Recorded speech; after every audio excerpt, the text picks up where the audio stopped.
In 2017, a strange object was spotted in our solar system. It had the shape of a long tube, similar to a pancake. No known asteroid or comet we've seen looks like that. Its exterior was also peculiar. It was at least 10 times more reflective than the average stuff that flies through space, with some saying it had a surface similar to polished metal. When it went past the sun and left our reach, it accelerated faster than what our gravity could account for. At first glance, it was like this thing had a rocket strapped to its back. This unusual visitor even got a special name, Oumuamua. It comes from Hawaiian and translates to scout or visitor from a faraway land. And because of its characteristics, scientists soon began to wonder if this was at last a visit from otherworldly creatures. Before they went full-on with the science fiction suppositions, astronomers gathered the information they were sure about, starting with the fact that Oumuamua must have come from another solar system. There must have been some unfortunate event in its home system that led to its ejection. What they didn't know was that this was a comet or asteroid. They're both celestial objects orbiting a sun, but they have distinct compositions and behaviors. Comets are composed primarily of ice, dust, and rocky material, often referred to as dirty snowballs. When a comet approaches the sun, the heat causes the ice to vaporize, releasing gas and dust particles into space. This creates a bright glowing tail that can extend for millions of miles. Comets generally have elliptical orbits, often taking them from the distant reaches of our solar system closer to the sun. Asteroids, however, are mostly made of rock and metal. In our neighborhood, they are remnants of the early formation of the solar system and are typically found in the asteroid belt between Mars and Jupiter. Unlike comets, asteroids do not develop tails when they approach the sun, as they have no ice. Their orbits generally follow more circular paths compared to comets. By all accounts, Oumuamua should be a comet, because it seems to come from a different location in the universe. Yet, it doesn't exhibit the typical signs of cometary activity. Oumuamua lacks a tail and does not spew out gas as it passes by, not like me. Even though it behaves like a comet, it looks more like an asteroid. Now, another big question is how scientists even managed to spot Oumuamua in the first place. Considering the vastness of space and time in the galaxy, it's remarkable. Stars have lifetimes spanning millions or billions of years, and the formation of a solar system takes hundreds of millions of years. Even the fastest objects take tens of thousands of years to travel from one star to another. In contrast, humans have only been observing the skies with telescopes for around 400 years, a tiny fraction of cosmic time. And it's only in recent decades, even years, that we've had the technology to detect and track fast-moving, dim objects. Either rocks like these are abundant, or we've been incredibly lucky with our detections, or it's simply wanted to be seen. Now, another question that was asked was where such objects could come from. It's highly unlikely that Oumuamua came from a mature, stable solar system. That's because such systems don't eject enough material to fill up the galaxy. Occasionally, a random rock might get flung out, but it can rarely travel so far. Young systems, however, act differently. In these chaotic environments, collisions, mergers, and migrations are happening everywhere. Plenty of tiny rocks roam around, perfect candidates for ejection. The solar system that kicked Oumuamua out must have had a planet similar to Jupiter. Its massive size and gravity could influence other objects in the system, causing potential ejections. But not all solar systems develop Jupiter-sized planets. Often massive planets end up close to their stars, becoming hotter versions of Jupiter. These planets, snugly orbiting a sun, are less likely to eject debris. Now, Neptune-like planets may play a role too. While not as massive as Jupiter, they tend to call the outer regions of solar systems their home. Our solar system has the Kuiper Belt, a reservoir of comets in its outer reaches. During a solar system's early stages, interactions between Neptune-like planets and debris are common. Finding Neptune-like planets in other systems has been challenging, though. Our methods for detecting exoplanets work better for massive objects close to their stars, making it difficult to spot Neptune counterparts farther out. Oumuamua was also linked to a peculiar theory about how life came to be in the universe – panspermia. Now that's a hypothesis that suggests that life exists throughout the universe and can be distributed between planets by various means, such as asteroids, comets, or even spacecraft. It says that life must have originated in one location in the universe and then spread to other celestial bodies. Fans of the panspermia theory have suggested that such interstellar objects could potentially carry tiny microbes, those building blocks of life between star systems. If such objects were to impact a planet or a moon, they could transfer these materials and seed the celestial body with life. For now, there is no evidence to support the theory that this comet in particular has transported life between star systems. After years of research, the overall consensus became that Oumuamua was indeed a comet.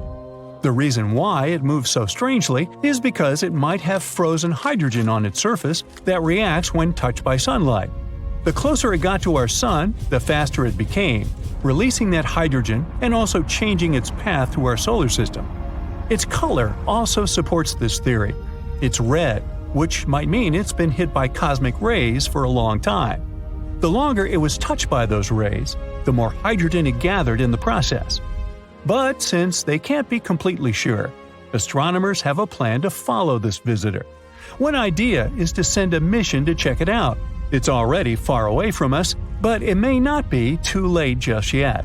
We may be able to send a probe fast enough to catch up with the comet. The plan was named Project Lyra and aims to use the Earth's orbit and that of Jupiter to bounce out a probe far enough to reach Oumuamua. If it works, it will be the fastest space device we've sent out in the universe. One potential trajectory of the space probe involves the gravitational pull of our planet and that of Jupiter as a lasso effect, but not Ted Lasso. The probe will leave our planet and re-enter Earth's orbit before sending it to meet with Jupiter's pull. It will be sent back near our planet a second time, where it will be ejected with enough force to reach the comet. Project Lyra also aims to follow a second faraway visitor named Borisov. This one was discovered by an amateur astronomer and now bears his name. What's interesting about it is that it's, well, spotless. Similar to our experience with Oumuamua, we haven't seen anything like Borisov before either. Studies of the light coming from its cloud of dust and gas show it's very clean compared to other space objects. After it was first noticed in August 2019, astronomers studied its path through our solar system and concluded it came from another star too. But Borisov gave us more time to study it because we spotted it earlier in its journey through our neighborhood. Researchers used advanced telescopes to look at the dust coming off Borisov. They found it's throwing off over 400 pounds of dust every second. They also found Borisov has more carbon monoxide than comets from our solar system usually do. But the amount isn't the same everywhere on the comet. This tells us the space object probably started forming near its home star before moving away, maybe because of larger planets in its system. The light from Borisov is way more polarized than light from other comets we've seen, and its cloud is super smooth. This tells us Borisov has never interacted with another star.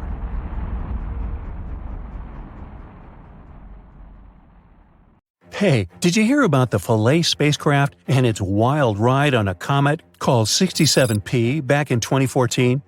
It was supposed to have a smooth landing, but things went haywire when parts of the device failed to fire and Philae bounced off the surface like a rubber ball. It was like a scene out of a cartoon. Luckily, Philae managed to send signals back to Earth, confirming it was still working, but no one knew where it ended up. It was a mystery for almost 2 years, until new images from a nearby probe revealed Philae's awkward position, lying on its side with its spider-like legs in the air, wedged in a shadowed crack on 67P. And it gets even better. Philae's data suggested it had made a brief second touchdown that lasted only 2 minutes, and scientists had no idea where it happened.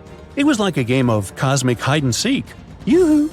One planetary scientist from the European Space Agency said that Philae left them with, quote, one final mystery waiting to be solved, end quote. The good news is that scientists were able to uncover Philae's second touchdown site and learn more about the surface of 67P. It turns out that when Philae bashed into the surface, it scraped away a layer of dust and debris about 10 inches deep on the surface of the comet, revealing its icy interior. The ice was so bright that the team could see it even in images taken almost 2 years after Philae's crash. It was like uncovering a secret treasure hidden deep in the comet's belly. And there's more. The timing of the crash allowed scientists to calculate how soft 67P's interior was. By analyzing data from a magnetometer within Philae, they noticed a significant spike right around the time of the second touchdown. The spike lasted for about 3 seconds, and the team concluded that the comet's interior was about as soft as freshly fallen snow. Imagine that, a comet with fluffier boulders than froth on a cappuccino. Now that planetary scientists have a better understanding of a comet's physical characteristics, they can plan for future missions with much more certainty. And that's where things get exciting. The hope for a future project named Ambition would be to return, for the first time, a cryogenically stored sample from a comet's interior to Earth. Philae lander may not have had the smoothest landing, but it sure gave us some wild and wacky cosmic adventures. When it comes to comets, probably the star of the show, wink wink, in the comet world is Halley's Comet. As a periodic comet, it visits Earth every 75 years or so, which means that you have a chance to see it twice in your lifetime. The last time it came by was in 1986, and it won't return until 2061. The comet was named after the English astronomer Edmund Halley, who realized that 3 comets seen in 1531, 1607, and 1682 were the same comet returning again and again. He predicted that the comet would return in 1758, and it was named after him, even though he wasn't alive to see it. Halley's Comet was first seen in 239 BCE, and ancient Asian astronomers, that's a mouthful, recorded its passage in their chronicles. Back then, people believed that comets were omens of great disaster or change. But we know better now. In the 1900s, the writer Mark Twain joked that he came in with Halley's Comet in 1835 and that he expected to go out with it. He passed the day after the comet's closest approach in 1910. Wow. The comet Hale-Bopp also gathered some attention back in 1997. This comet was so bright that people could see it with their naked eye for about a year and a half, especially in the northern hemisphere. In fact, it was 1,000 times brighter than Halley's Comet. Even folks in heavily lighted areas, like Chicago, could catch a glimpse of its blue and white tails. The Hale-Bopp comet was discovered by Alan Hale in New Mexico and Thomas Bopp in Arizona. They were just gazing at the sky and suddenly saw this fuzzy object nearby that wasn't there before. Astronomers were excited about this event too. They used telescopes to study the comet as it approached, and NASA even used the Hubble Space Telescope to get a better peek. Hale-Bopp's nucleus was huge, like 19 to 25 miles across, and there was a lot of dust streaming out from it. Now, speaking of Hale-Bopp, the pop song Bop by the Hanson Brothers was a worldwide hit in that very same year, 1997. Is there a connection? Anyway, 5,000 years ago, another comet swung by our sun and put on a show for civilizations across Eurasia and North Africa. Unfortunately, this mysterious visitor wasn't recorded in any historical accounts, but scientists have a sneaky way of figuring things out. Enter Comet Atlas, or C2019Y4, which made its debut in 2020. Sadly, Atlas met its end when it broke apart into a shower of icy fragments. But in a new study using NASA's Hubble Space Telescope, astronomers discovered that Atlas was a broken-off piece of that ancient comet from 5,000 years ago. Talk about a family reunion. Comet families are not unusual, and one of the most famous examples is the doomed Shoemaker-Levy 9 comet that fell piece by piece into Jupiter in 1994. But Atlas is a bit of a weirdo. It broke up while it was far from the Sun, which is strange because it should have broken up during its closest pass to the Sun. How did it survive its last pass 5,000 years ago? Well, by observing the breakup of the fragments. scientists can learn more about how the parent comet was put together. And they've discovered that one fragment of Atlas disintegrated in a matter of days, while another piece lasted for weeks. This suggests that part of the nucleus was stronger than the other part. But the explanation for why it broke apart is still up in the air, pun intended. It could be due to centrifugal forces, or it could be because of super volatile ices that blew the piece apart like a firework. One thing is for sure, though, Atlas's surviving sibling won't return until the 50th century. So until then, we'll have to settle for admiring the other beauties of the night sky. This next funny story is about a bunch of astronomers on the island of Maui. One night, they were just chilling and gazing at the stars with their fancy telescope when they suddenly spotted something weird. It was a comet, but not just any old comet. This one was traveling super fast and had a really strange shape. It was so odd that they even thought it might be a spacecraft from outside our planet. They named it Oumuamua, which means a messenger from afar arriving first in Hawaiian. Now, I know what you're thinking. Did they find a new civilization living in space? Well, not quite. But what they did find was pretty cool. You see, when comets pass through our solar system, they usually speed up as they leave because of the sun's gravity and the dust on their surface. But Oumuamua was too small to have any surface dust, so it didn't have the same glowing halo as other comets. So, what was causing Oumuamua to speed up? One possibility was due to a strange effect, where small bodies like asteroids absorb photons from the sun and re-radiate them in a propulsive plume. But that effect was too small to explain Oumuamua's acceleration. That left three possible explanations: propulsion provided by nitrogen, carbon monoxide, or molecular hydrogen. And guess what?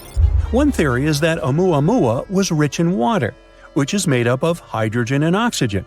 Some believe that before the comet entered our solar system, the water froze into ice in what's known as an amorphous state. This type of ice is porous and dotted with pockets, like my jeans.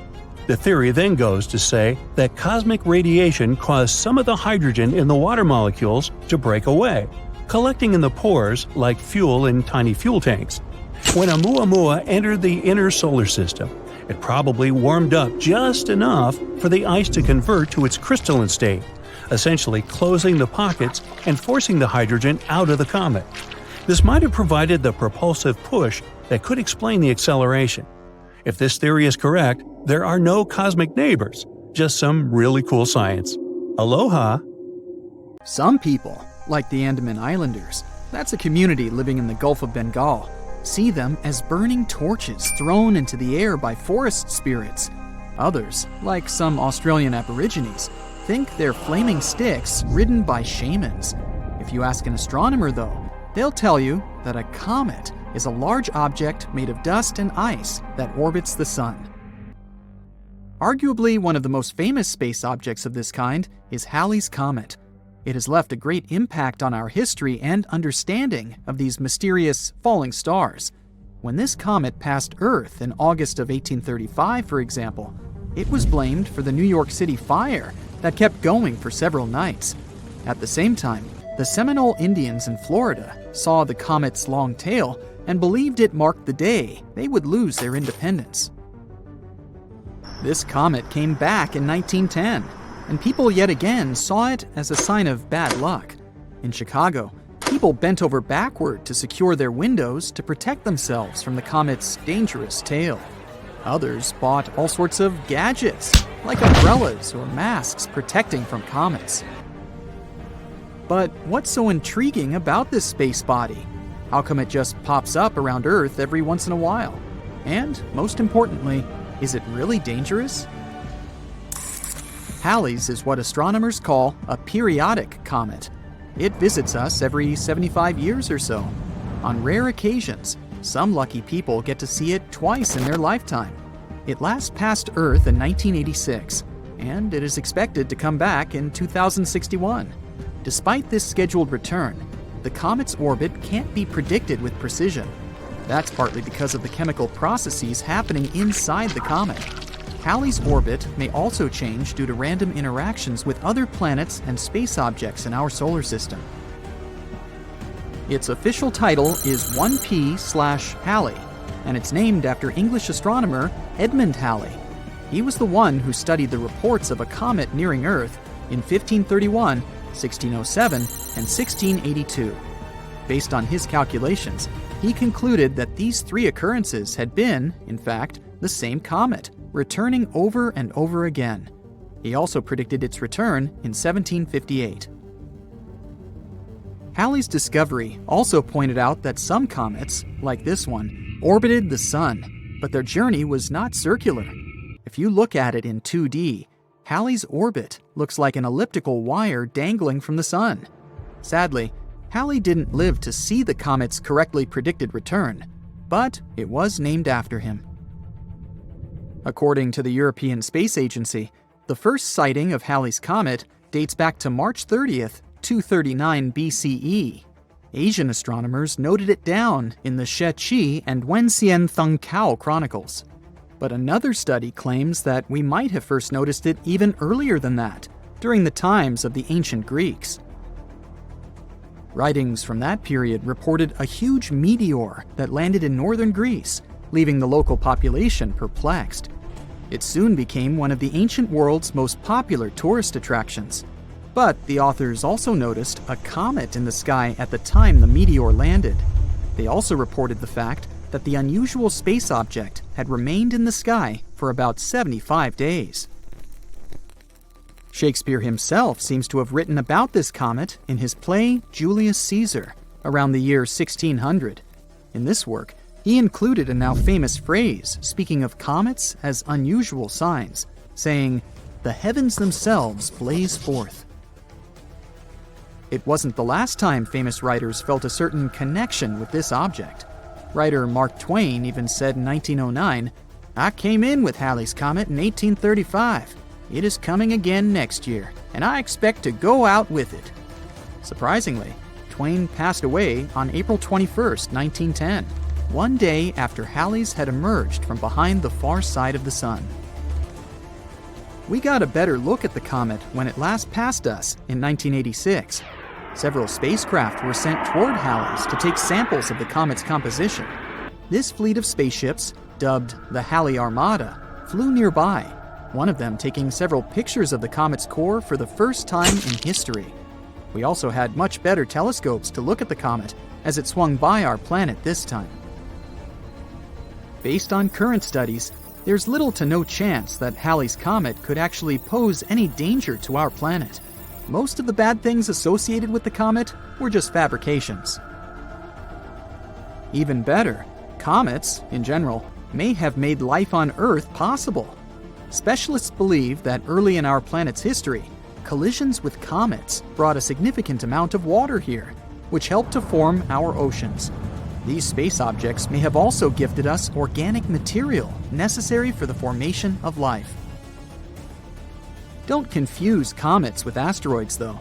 Unlike asteroids, which are small rocky space bodies also orbiting the Sun, comets are mostly made up of frozen ammonia, methane, or water. They contain only small amounts of rocky material. Because of their composition, comets are sometimes nicknamed dirty snowballs. Comets are made of 4 parts: a nucleus, a coma, a dust tail, and an ion tail. But their nucleus makes up most of their total mass. There are over 3,000 comets that we know of, but astronomers think there may be up to 1 billion of them in our solar system. A comet that is bright enough to be visible from Earth without the help of a telescope is called a great comet. Approximately 1 great comet can be seen every 10 years or so. People have noticed other comets for millennia. However, scientists have concluded that since comets shed a lot of material each time they orbit close to the Sun, their lifespan may be only thousands of years. If you compare that to the age of the solar system, which is 4.6 billion years, it's a relatively small number. Since these space bodies are still present in the solar system today, there must be a source of comets somewhere out there. Otherwise, all comets would have disappeared a long time ago. Another famous comet is named Hale-Bopp. It came very close to Earth in January 1997. The last time it was seen near our planet before that was during the Bronze Age, back in 2000 BCE. This comet is much larger and more spectacular than Halley's. Its nucleus stretches for up to 24 miles in diameter and can be seen from the surface of our planet with the unaided eye. Comet Borrelly was the second comet to be studied up close by a spacecraft. NASA's Deep Space One approached it in 2001 and gave scientists a detailed report of the comet's black core. This comet is surprisingly lopsided, but the reason for its unusual shape is still up for debate. Halley's Comet appears to have formed in the Oort cloud at the outer edges of the solar system, but Borrelly is said to come from an icy cloud of rocks beyond Neptune, which is called the Kuiper Belt.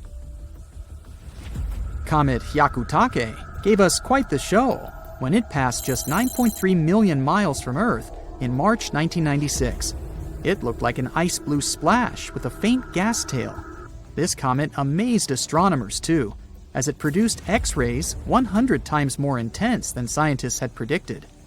A spaceship called Ulysses passed through Hyakutake's tail in May 1996, reporting that it was at least 350 million miles long. That's double the size of any other known comet's tail. The comet Wild 2 was examined by NASA's Stardust spacecraft back in 2004.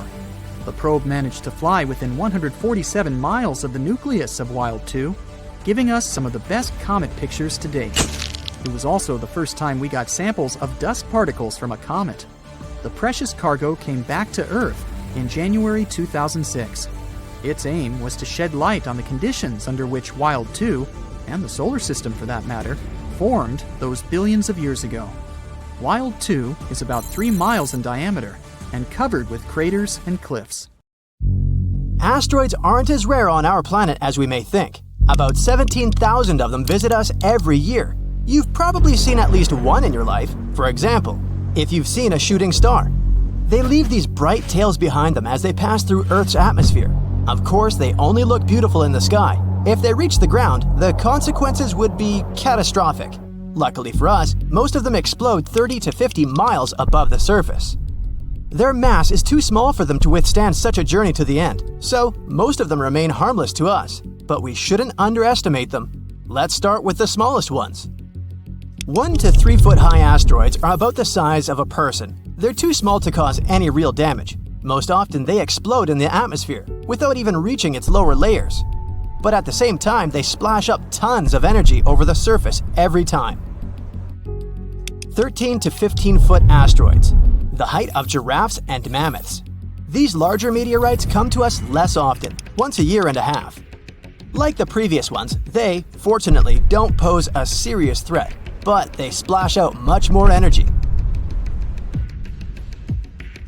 30 feet, the height of a 3 to 4 story building. They visit us once every 10 years, and now we're talking seriously. It throws out a wave that could demolish an entire city. I think you understand how catastrophic the consequences would be if this asteroid touched Earth.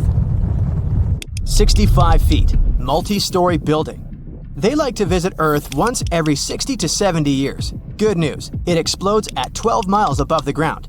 Its released energy could destroy an entire region if it touched the ground. Bad news, such an asteroid has already visited us recently, and the consequences were pretty rough. It all happened in a city called Chelyabinsk. On February 15, 2013, at about 9:20 a.m. local time, the giant slowed down in the Earth's atmosphere and then broke up into small pieces at 14.5 miles above the Earth. These pieces then flew in different directions. It shattered the windows all over the city and damaged many buildings, including people's houses, schools, and others. It took a while to repair everything, and the scale of this destruction was quite serious. As a result, there were 1,615 injured. But fortunately, no casualties. At least we're safe for the time being. The next such asteroid may come to us only in the 2070s or 80s, and no one knows where exactly it wants to land. Now let's move on. 300 feet. This is the height of the Statue of Liberty together with the pedestal. Such a giant can be seen every 4,500 years, and this is the first asteroid on our list that may literally crash into Earth. The consequences are disastrous. Not only may it demolish an entire city, but it can also set fire to neighboring areas. Well, some people even witnessed such a meteorite land on our planet.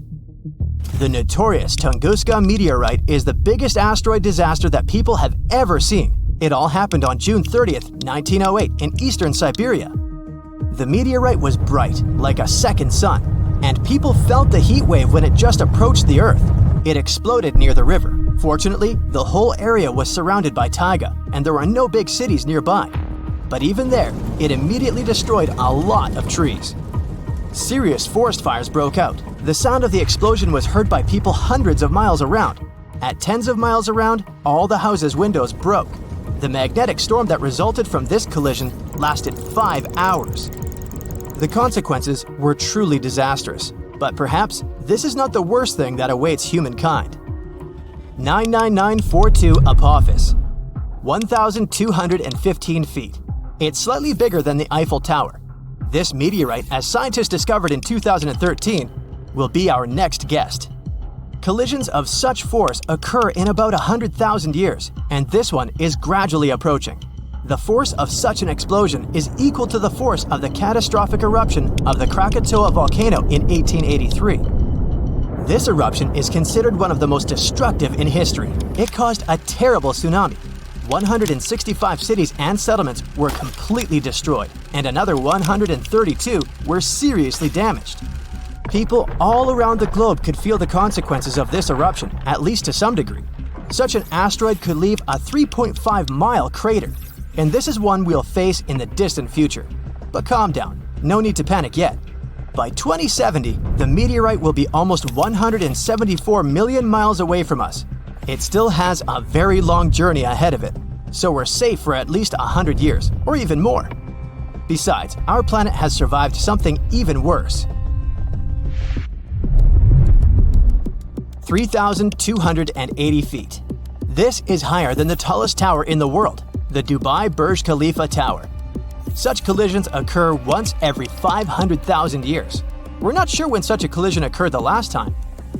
70% of our planet is covered with water. If such meteorites fell into the ocean, it would be extremely difficult to find their traces. But we can assume the possible consequences. The wave would have swept across the entire hemisphere. The crater would be about 9 miles in diameter, and that would be a complete disaster. The last event of such a force happened 26 to 28 million years ago. It was an eruption of the supervolcano La Garita, which is located in the southwest of Colorado, USA. It was one of the most powerful known supervolcanic phenomena in history. During this monstrous eruption, a significant part of the current state of Colorado was destroyed. Scientists are still not sure how far the ashes have spread, but there was an even bigger meteorite in the history of mankind.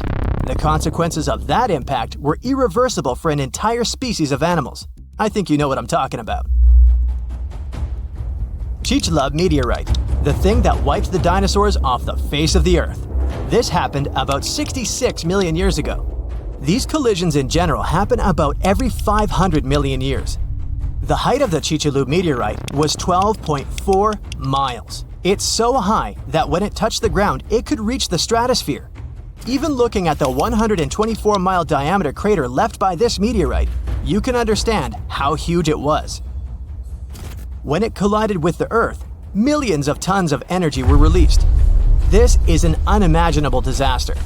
It fell at a very steep angle, creating a giant cloud of dust and chemicals that spread around the world.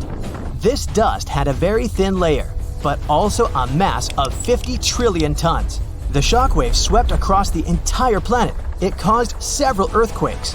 Volcanoes began to erupt actively. Forest fires broke out everywhere, all over the world. The amount of soot and carbon dioxide released into the atmosphere is invaluable. The Earth was closed from the sun for several days. Darkness reigned all over the planet. Planets couldn't produce enough oxygen, so there was nothing to breathe. The temperature on the continents and in the oceans dropped by an average of 50 to 90 degrees Fahrenheit. Sounds horrific, doesn't it? And of course, it caused one of the greatest extinctions in the history of the Earth's biosphere. Amazingly, the Earth was able to recover after such a catastrophe. This event became the boundary between the Mesozoic and the Cenozoic eras. So now, those who wondered, how could a small meteorite destroy all the dinosaurs? Probably understand the answer. Perhaps the largest collision in the history of our entire planet was not a collision with a meteorite, but with an entire planet. This happened many, many billions of years ago. Theia, as this hypothetical dwarf planet was called, crashed into our Earth, releasing an incommensurable amount of energy. Just quadrillions of fuel. The Earth then instantly turned into a giant fire, and it was this collision that led to the creation of the Moon. All that sounds terrifying, I know, so let's just hope that you and I will never see anything like this. TRES-2b, or not to be, is a planet where night never ends.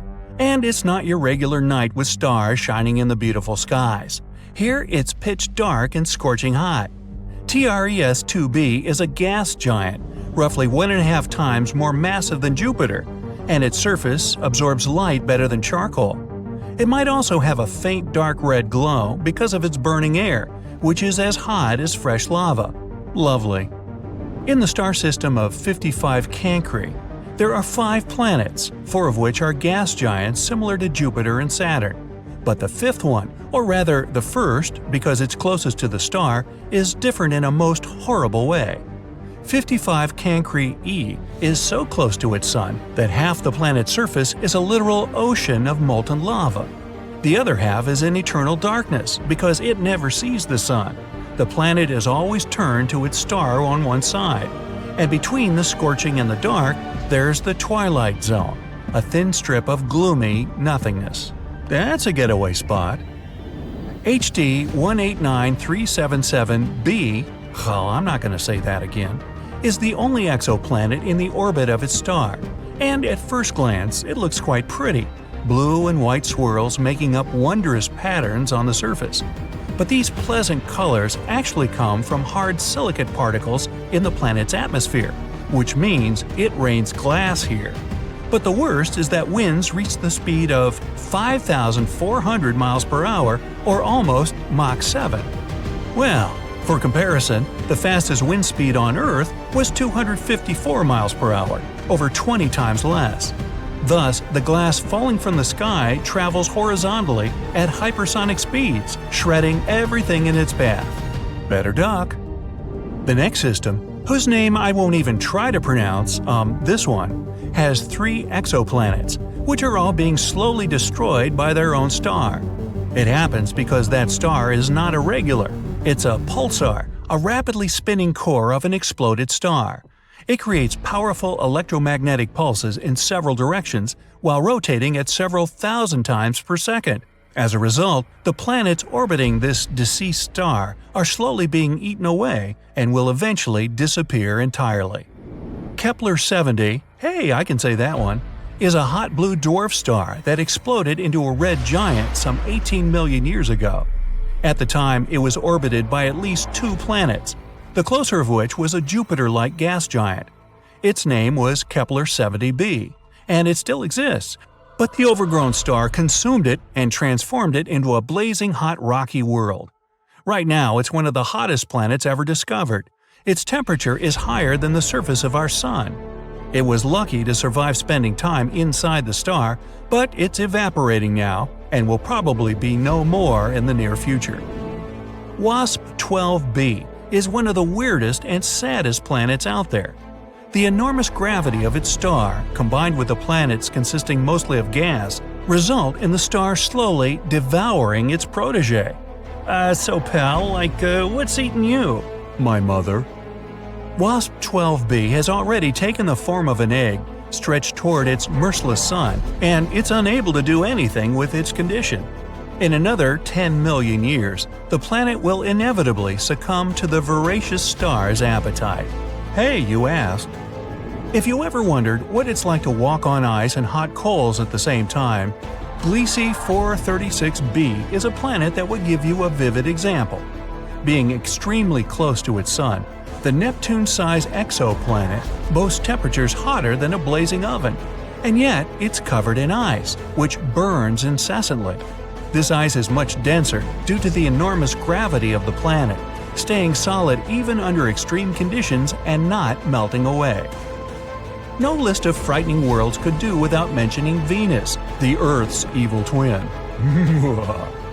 The second planet from the Sun has an atmosphere so thick and full of clouds that its surface is much hotter than that of Mercury. Volcanic eruptions constantly thrash Venus. Its gravity is almost 100 times stronger than ours, and those clouds I mentioned are not made of water but of sulfuric acid, which condenses and rains down on the ground, adding to the inferno. But even if you were brave, or crazy, enough to try to pass through these clouds, you probably couldn't. The winds up there are as strong as some of the most powerful hurricanes back on Earth. Here we have a very long name for a very, very cold planet. Although the host star is not too far away, it's a small and rather cool red dwarf, whose light and heat barely even reach the planet. The temperatures out there fall as low as minus 370 degrees, which is only marginally warmer than absolute zero. The exoplanet is thus dark, gloomy, and covered in eternal ice that never thaws. I thought I thaw that thumbworth. Still, if it has a rocky core, it might generate some heat, so there's a chance that deep below the frozen surface, some unknown alien things might lurk.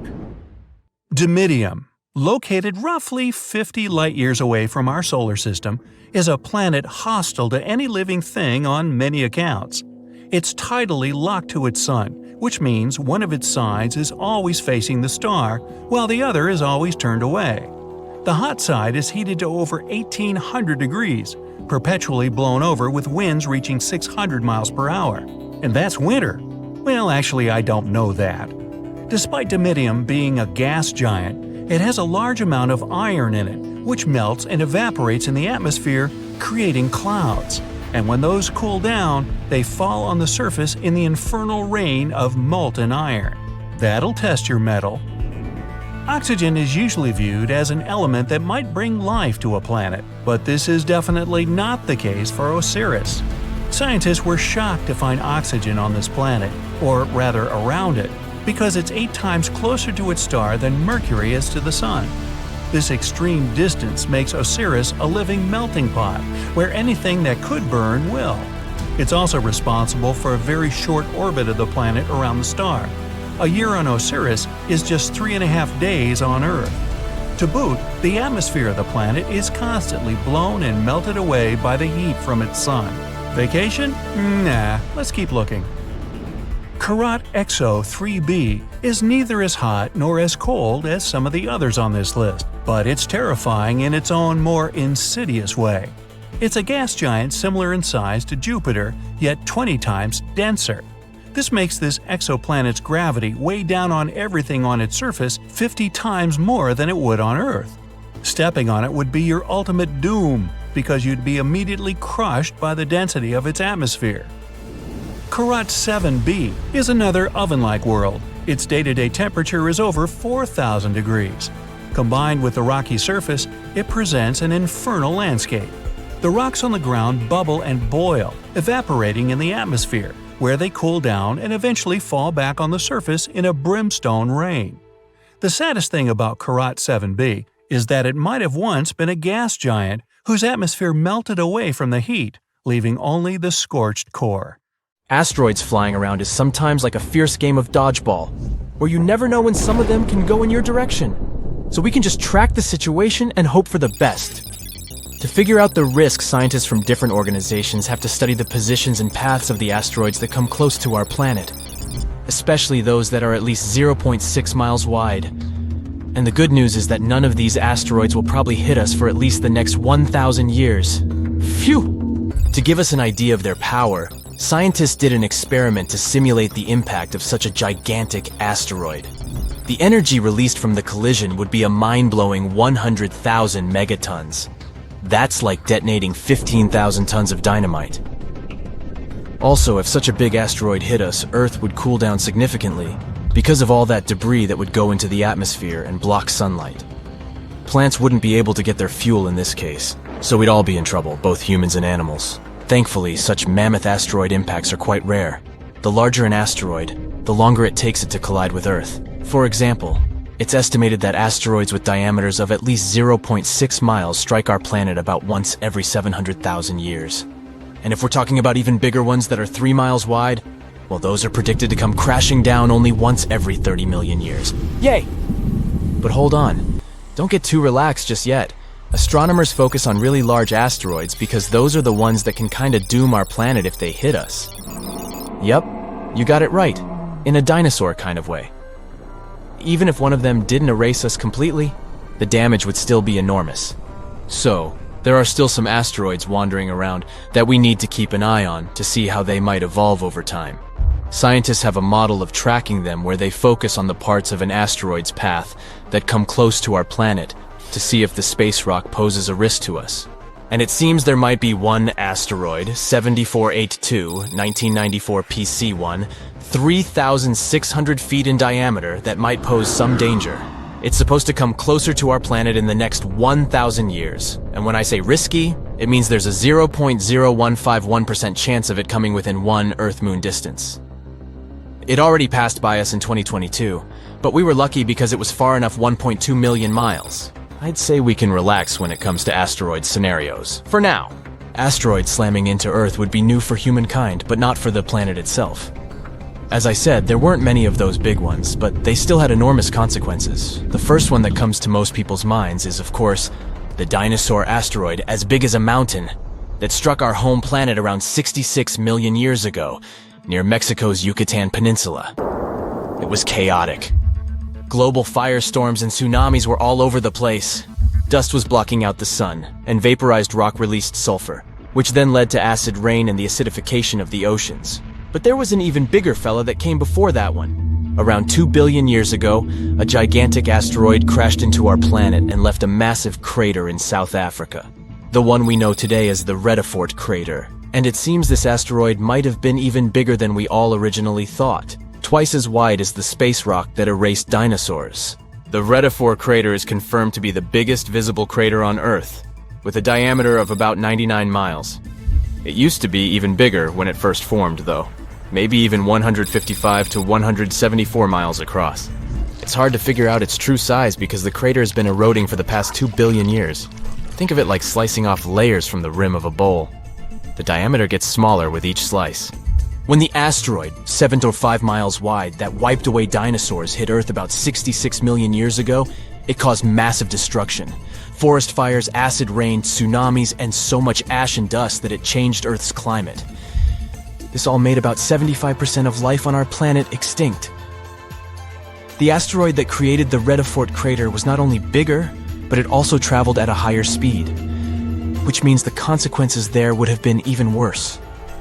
But it happened a long time ago, and living beings were different back then. Maybe it was some bacteria that didn't even notice that something unusual was happening. Earth is not the only one. Lots of impacts have happened across our solar system too. For example, in our close neighborhood. Yup, moving to Mercury and its massive crater called the Caloris Basin. It measures about 950 miles across, which is more than the state of Texas. There's a ring of towering mountains around the crater which makes it look even more impressive. You can see different colors in the mosaic image of the Caloris Basin. They tell us more about the geology of the basin. The orange parts represent lava that once flooded the basin. These lava flows covered the original surface and added this specific orange hue. And after the lava flooded the basin on Mercury, smaller craters formed on top of the lava surface. These craters dug into the ground and uncovered the material hidden beneath the lava. Some of this material is blue in color. And this blue stuff could be a clue about what the original floor of the basin had looked like before the lava covered it. Venus, the hottest planet in our solar system, has a thick atmosphere that comes with a pretty good defense system against space rocks. It's so dense that it burns up most meteors before they even reach its surface. As a result, you won't see as many visible craters on Venus as on other rocky planets in our solar system. But Venus still has some scars that can tell us about some serious impacts that happened there. And one of the biggest scars we know about is Meade Crater. It's enormous. About 170 miles in diameter. The inner floor of this crater is relatively flat and kind of brighter than its surroundings. It's possible that the crater ended up filled with a mixture of melted rock after the impact, and maybe even lava from volcanic activity on Venus.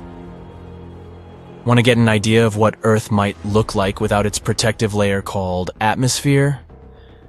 Just take a look at the moon. Its surface is littered with impact craters. This Tycho is one of the craters you'll easily notice on the moon.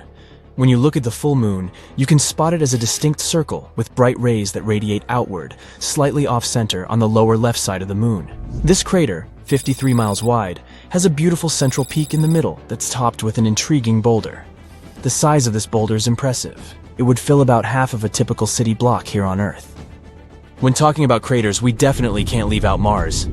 The red planet has a much thinner atmosphere than Earth. When spacecraft approach Mars, they rely on the planet's atmosphere to slow them down as they enter it. And indeed, the atmosphere helps slow spacecraft down during landing, but it's still not thick enough to completely protect Mars from all those space rocks that are coming all the time. From July to September 2018, a dark spot appeared on the southern pole of Mars.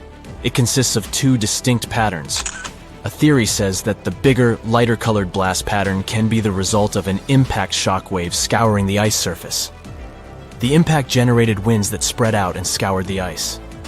The inner blast pattern, which is darker in color, occurred because the impacting object managed to penetrate the thin ice layer.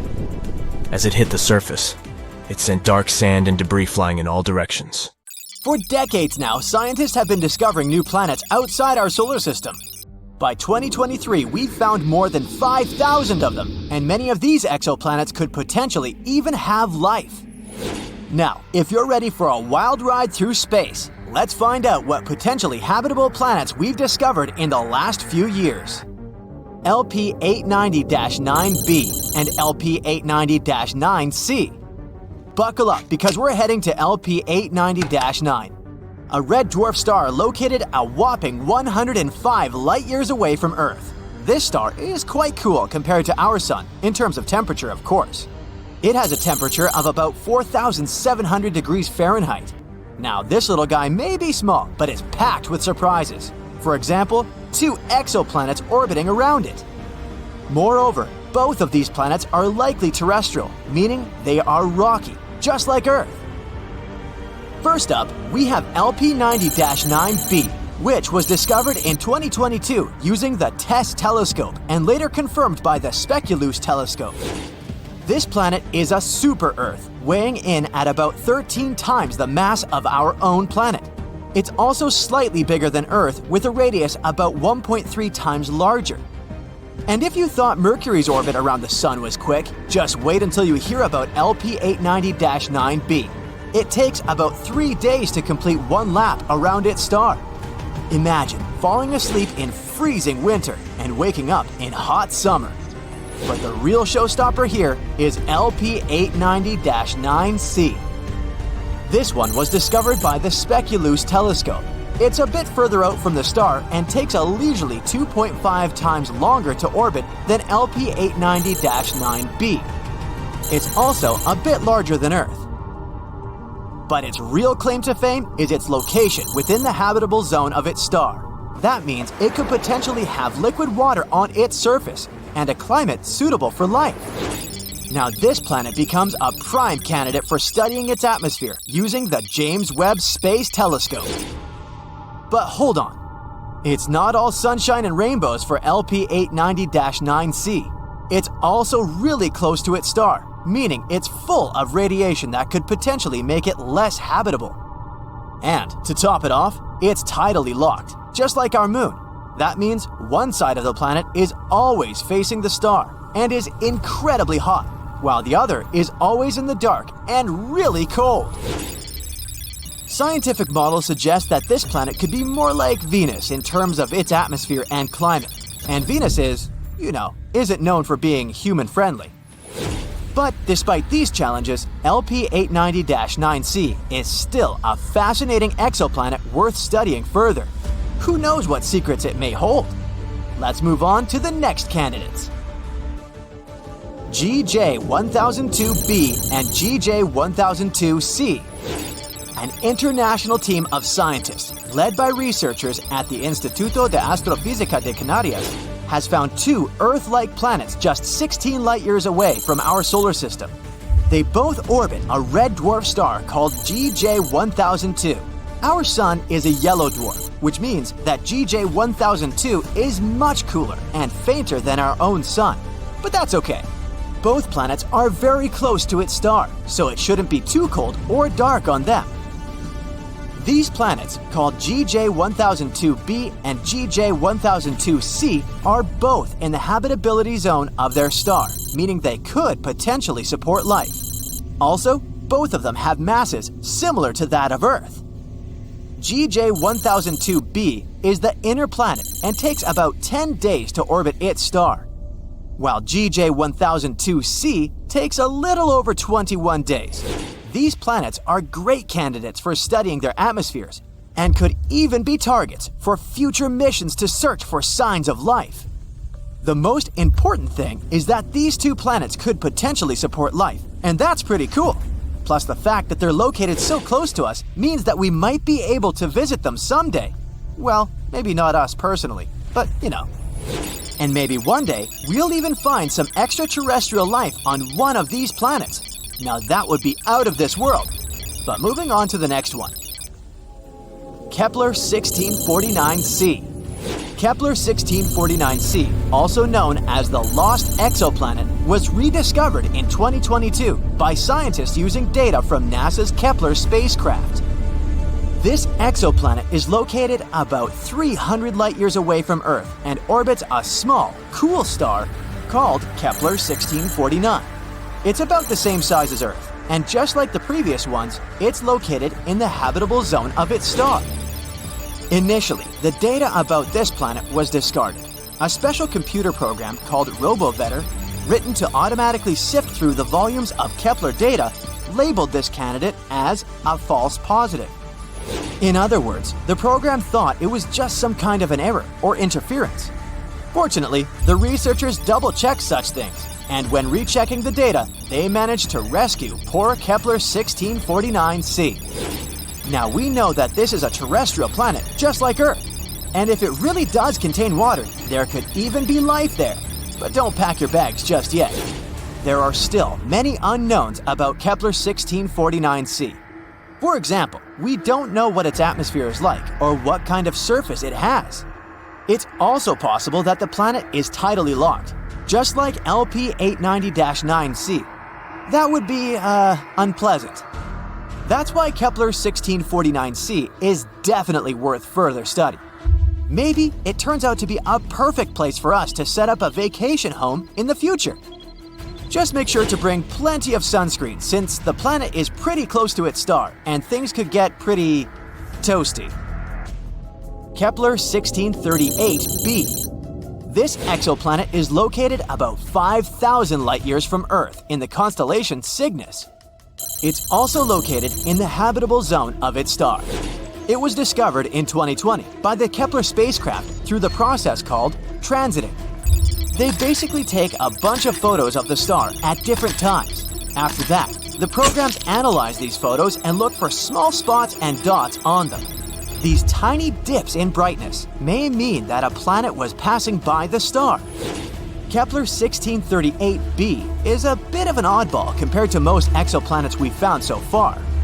It's about 4 times the mass of Earth and has a radius about 2 times that of Earth, making it a super-Earth exoplanet. Its orbital period is about 260 days, which is quite close to our Earth, and that's great. Finally, at least somewhere, winter and summer will flow normally. Kepler 1638b could have some liquid water there. That's why it's also a good candidate for further study, to see if it could potentially support life. Let's hope that we'll find out more about this planet in the future. And finally, the last one. Kepler 438b. Kepler 438b is an exoplanet located approximately 640 light-years away from Earth in the constellation Lyra. It was discovered in 2015 by the Kepler Space Telescope. One of the most interesting things about Kepler 438b is its size and location. It's about the same size as Earth and also orbits within the habitable zone of its star. But there are a few catches. For one, Kepler 438b orbits around a red dwarf star, which are known for their high levels of solar radiation and flare-ups. This could make the surface of the planet too hostile for life as we know it. In addition, Kepler 438b has a much shorter year, only around 35 Earth days long. This could lead to extreme temperature fluctuations on the planet's surface, but maybe it's home to some hardy extraterrestrial life forms that have adapted to its unique conditions. Or maybe not. Either way, it's definitely worth keeping an eye on. This is a small list of exoplanets that we've discovered in recent years. Now, with the use of new technologies, we'll be able to find new exoplanets much more often. Let's hope that at least a few of them will really be inhabited. If the multiverse theory is correct, ours is not the only one out there. Which is as interesting as it is scary, right? Now, not every scientist is on board with this mind-bending concept. And let's be honest, the idea of actually making contact with these parallel universes sounds about as probable as winning the lottery while riding a unicycle. But hold on tight, because this strange concept isn't just limited to the realms of fiction anymore. Believe it or not, a bunch of scientific theories actually support the existence of parallel universes. And let me tell you, it's a topic that stirs up quite the debate in scientific groups. Now picture this. The universe we live in is mind-numbingly vast. We're talking billions, some say even trillions of galaxies swirling around, each packed with an almost uncountable number of stars. Some brainiacs studying the universe's shape suggest that its diameter could span a staggering 7 billion light-years. Others even argue that it might be infinite. Could there be more out there than meets the eye? Well, real scientific theories are exploring the possibility of universes existing alongside, beyond, or even mirroring our own. These intriguing concepts of multiverses and parallel worlds often intertwine with other, more familiar scientific ideas like the Big Bang, string theory, and quantum mechanics. In order for us to figure out what's out there, we have to rely on the information we're a bit more confident in, right? Let's rewind the cosmic clock about 13.7 billion years ago. Everything we're able to see today was squished into a minuscule singularity. Then, if the Big Bang theory is to be trusted, it all went boom. The universe inflated with a speed faster than that of light everywhere, within less than a second. The way the universe went pop has led some clever researchers to ponder the existence of more than one universe. They question whether that sudden growth ended everywhere at the same time. While the expansion ceased for everything we're able to see from Earth 13.8 billion years ago, cosmic inflation might still be ongoing in some other mysterious corners. Some theoretical physicists say that as inflation ends in one place, a new balloon universe forms. But here's the catch: you can't just hop from one bubble to another like intergalactic tourists. These bubble universes are expanding indefinitely, and their edges are zooming away from us faster than light can travel. And here's where things get even more confusing. Let's say we somehow manage to reach the edge of our local balloon and encounter the next universe. Well, those same theoretical physicists mentioned that the neighboring universe could be a whole different ballgame. It might have completely different laws of physics, making it a bizarre place for us. Following the same idea, some say that in this vast multiverse of bubble universes, there might be other life forms just like us. The problem is, we're getting farther away from them with each passing moment, and our paths will never cross. Other super smart researchers out there are trying to connect parallel universes with quantum mechanics. Now, quantum mechanics is basically the fancy math behind teeny tiny particles. According to it, these particles can exist in multiple states all at once.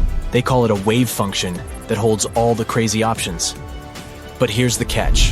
When we observe these particles, we only see one outcome. It's like the universe keeps playing hide and seek with us. Now, there's this theory called the many worlds theory that says whenever we observe one outcome, another universe pops up where a different outcome becomes real. It's like our universe acts as a giant tree, constantly branching into countless versions of itself. These alternate universes can't mingle, though, so you wouldn't even know if there are a bunch of other yous living slightly or totally different lives. This many worlds theory is pretty bold and a bit hard to prove or disprove.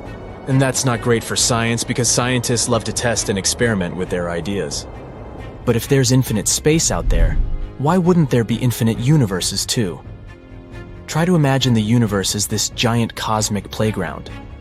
Some specialists believe that if it's indeed never-ending, then there's only a limited number of ways that its building blocks can arrange themselves. Eventually, they have to repeat certain patterns. If this is true, then it may be possible that somewhere out there might be another version of you living the exact same life, even down to what you had for brunch yesterday. Did we ever have any proof of these supposed parallel universes? Well, some say we did. Have you heard the tale of the mysterious man from Taured? It's the story of a man that ended up at a Japanese airport saying he was from a totally unknown country called Taured. Now, some folks think it's proof of time travel, while others believe it's evidence he came from a different universe altogether. As much as you'd like to believe the story to be factual, the tricky part is this Taured place. There's a reason you haven't heard of it. There's no Taured to be found, whether in the present day or back in the 1950s when this supposed incident happened. After the airport incident, the man just vanished into thin air a day after arriving in Japan. Poof, gone forever. Let's rewind to that fateful day in July 1954 when the man from Taured supposedly landed in Tokyo. Descriptions paint him as a bearded, French-speaking man. Nothing too outlandish so far, right? Depending on who's telling the story, things start to diverge a bit. In one version, when the man hands over his passport to get stamped, the Japanese officer's eyes bulge out. While the passport looked legit, the country listed as Taured isn't recognized by anyone, including the officer and other officials. Naturally, they take our Taured visitor away for a little Q&A session. In another version, the man straight up tells the officer he's from Taured and shows him the passport when he doesn't buy it. Our man from Taured then started trying to convince the officers that his homeland is the real deal. According to him, Taured sat snugly between France and Spain and would have been around for about 1,000 years.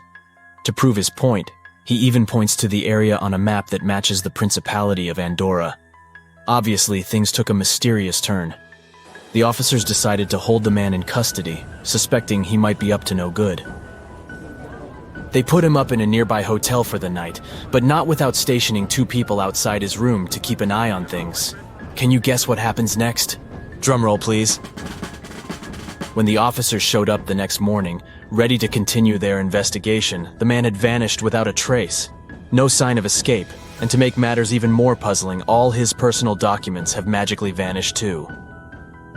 What if the man from Taured was a time traveler or an intergalactic adventurer? Some have even delved into the realms of science fiction to explain this bizarre event, and you won't believe the number of people on the internet who've latched onto it as evidence for alternate realities. One of the weirdest ideas suggests that the man accidentally stumbled into a parallel dimension and ended up at the Japanese airport. In that parallel universe, there's an Earth just like ours, but instead of Andorra, they call it Taured over there. Another idea floating around was that the man was a time traveler from the future. Sorry to break it to you, but the most reasonable explanation for the whole story of the man from Taured is that someone's imagination went wild. Since there are many versions of the same story, it's probable people just kept adding outrageous details to the case, to make it more sensational. The whole story simply snowballed into an urban legend, and there's little to no reason to believe we've once seen a time traveler or intergalactic hitchhiker right here on Earth.